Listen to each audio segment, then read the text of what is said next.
He's one of the most quietly influential guitarists of the last 50 years, a true musician's musician, a rock and roll Hall of Famer whose playing has graced records by some of the biggest and most respected names in rock, country, and beyond. You'll know him, of course, as longtime member of the Doobie Brothers, but his career stretches far wider than that, having recorded and performed for artists stretching from Huey Lewis to Emmylou Harris and to members of the Rolling Stones and on and on. And we're about to uncover even more big names too. It's a real pleasure to welcome guitarist John McFee to VRP Rocks. Hi, John.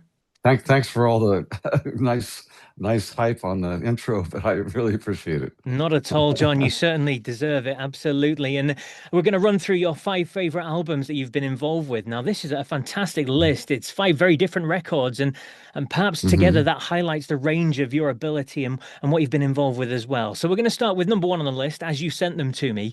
So we'll start in 1977, My Aim Is True by Elvis Costello.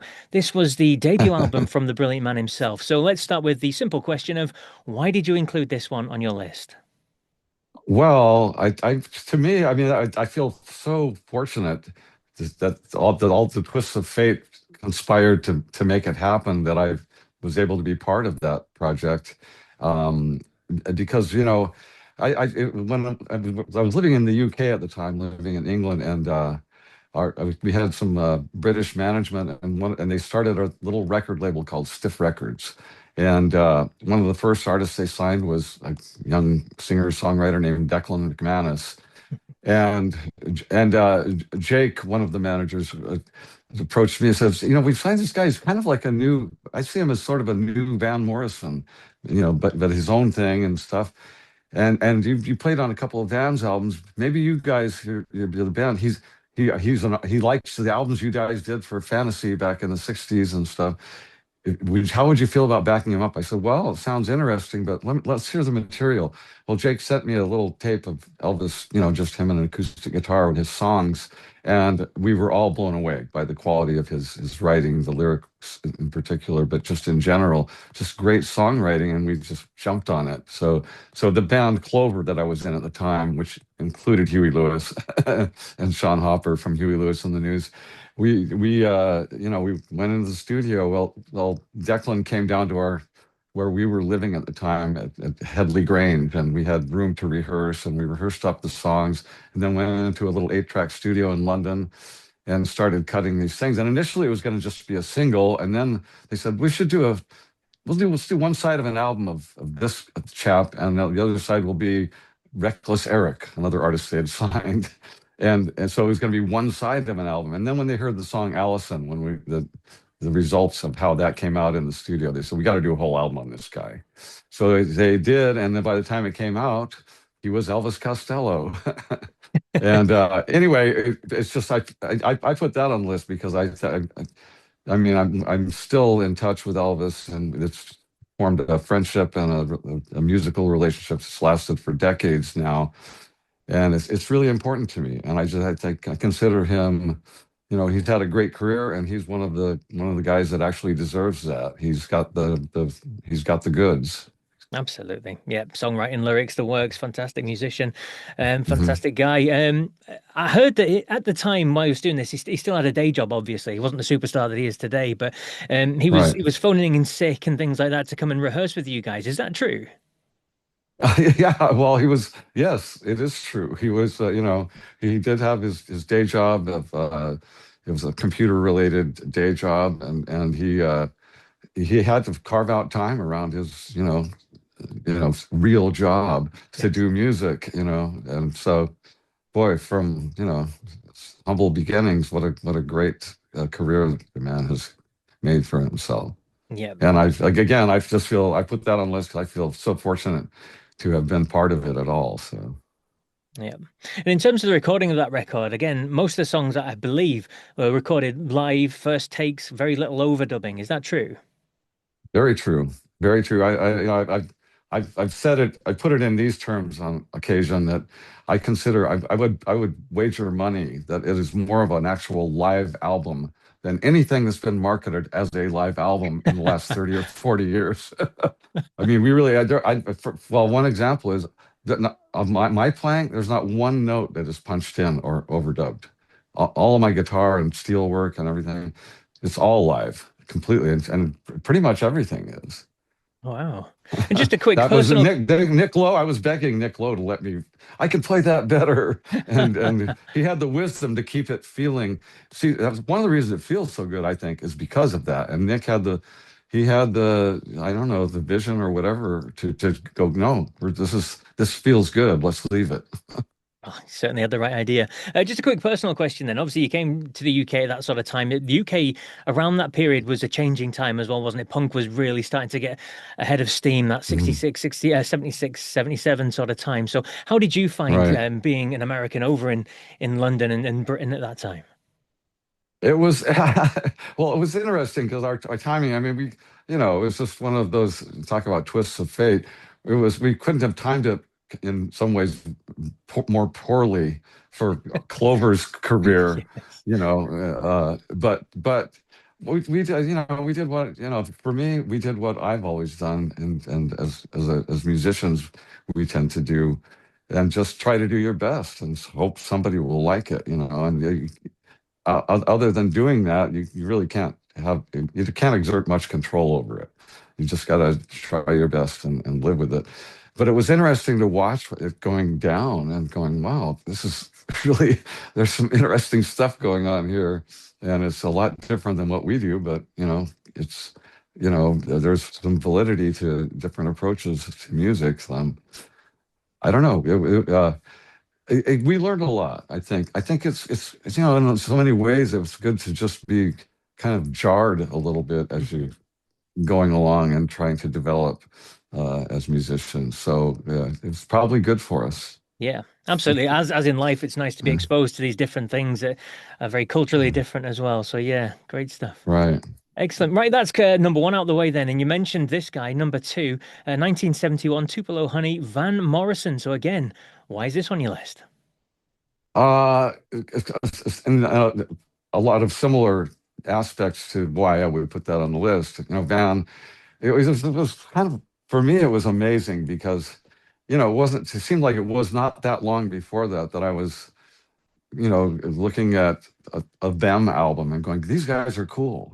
I was learning about rock and roll. The British Invasion was my, introduction to the world of rock and roll because I grew up hearing and playing country music exclusively, and so I had this kind of like, blinders on worldview of music prior to the Beatles, and the Beatles hit so big and explosively that it drew me into that world of actually being able to listen, or almost forced to listen. It was such a major influence um, on music in the United States.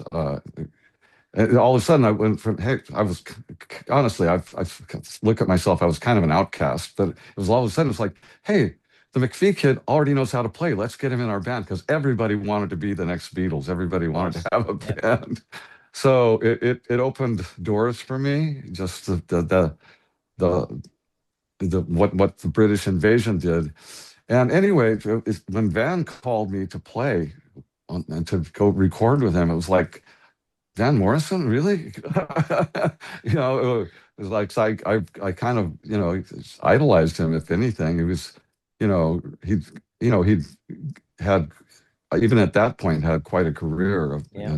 these all these great songs. And so and we became, friends, and we would write into the studio together and stuff. It was a really cool thing for me to just, here's this guy that I considered a superstar, and he was just really a nice guy. And, you know, and as everybody knows, Van is also somewhat quirky, perhaps, but he was always so nice to me. And just the fact that that had the opportunity to work with him on some great music was really cool.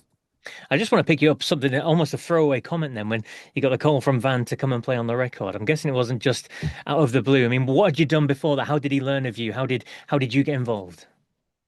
Uh, well, he'd seen me play with my group Clover, because Van had relocated to where I was living, north of San Francisco, the area, Marin County, and he would go to clubs and places and listen to music.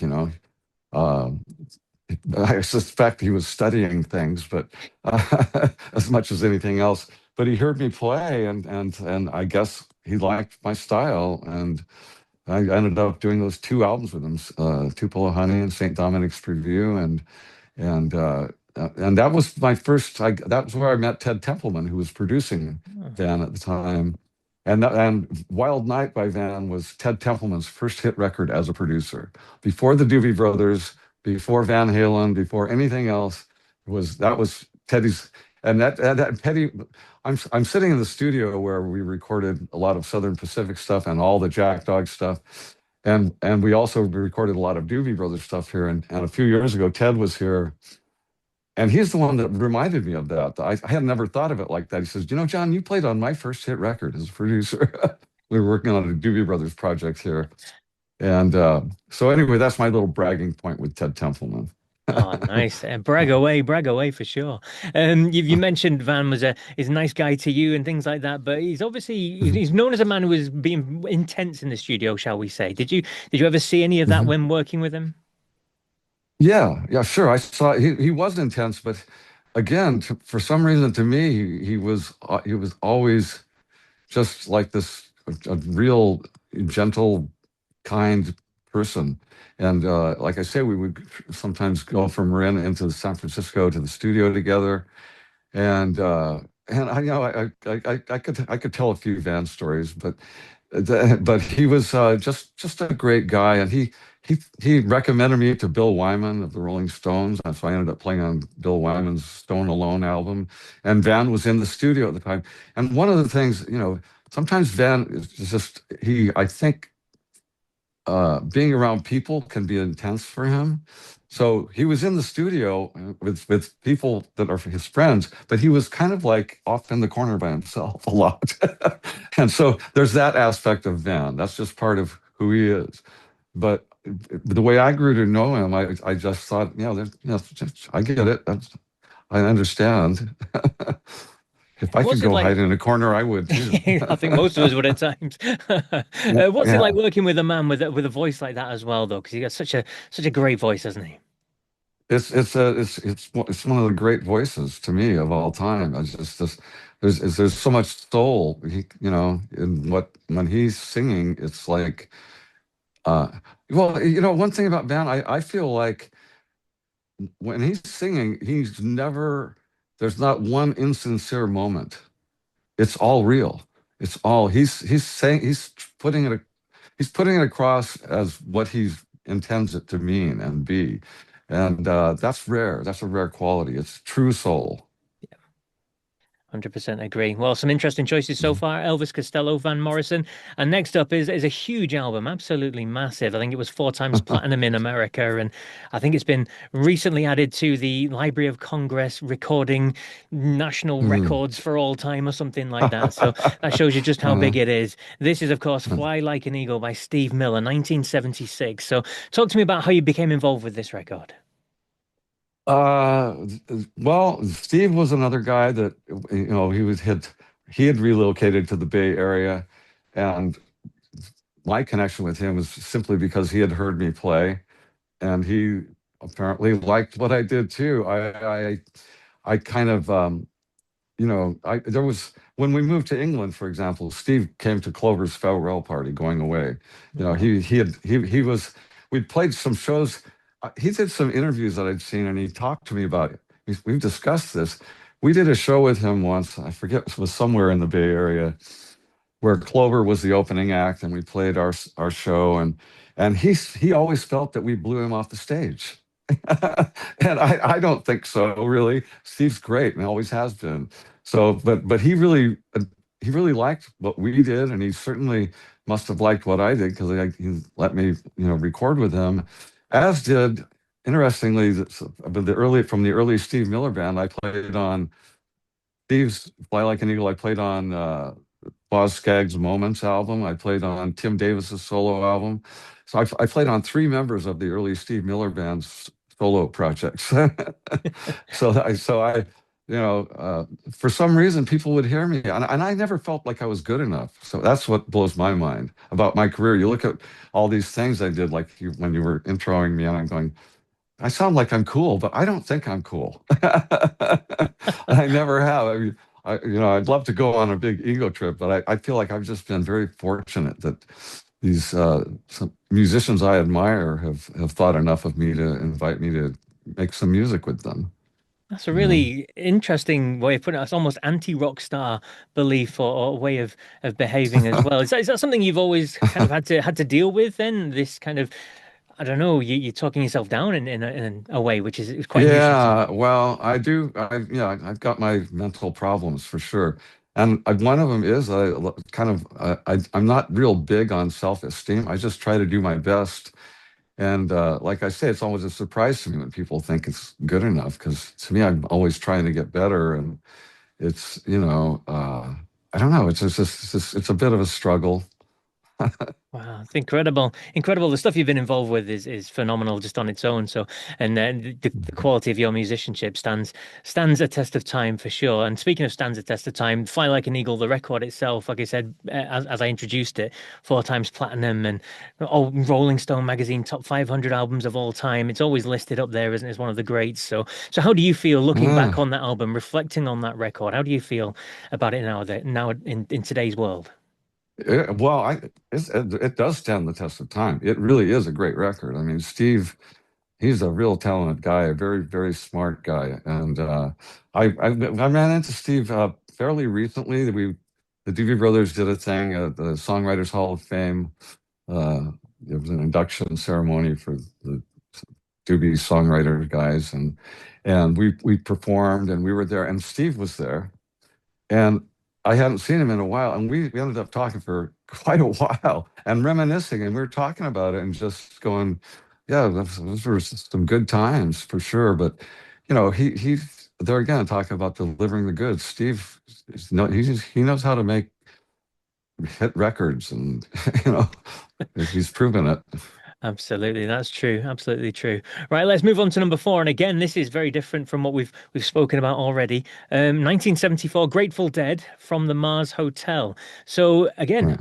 is this another Clover way of getting into the band? I mean, how did you get involved with this one?